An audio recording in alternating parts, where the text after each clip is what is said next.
ఒక్కసారి నమస్కారం చేస్తే చాలు ఆవిడ జ్ఞాపకం ఉంచుకుంటుంది. ఇక మళ్ళీ అడగక్కర్లేదు మనం నాకు ఇది కావాలని. ఆవిడే దాన్ని గుర్తు పెట్టుకుని మళ్ళీ మళ్ళీ ఇచ్చే లక్షణం ఉన్నటువంటి అమ్మవారు కనుక ఆవిడికి మరిడమ్మ తల్లి అని పేరు. ఒక ఊళ్ళో నూకాలమ్మ.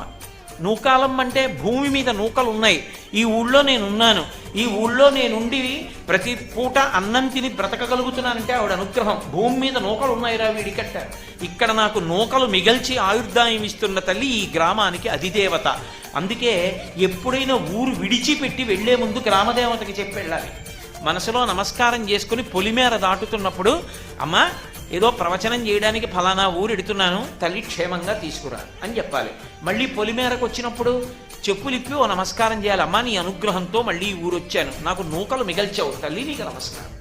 ఏడాదికోసారి అన్ని కుటుంబాలు కలిపి అమ్మవారికి నైవేద్యాలు పెట్టామని చెప్పి అమ్మవారికి నైవేద్యాలు పెడతారు.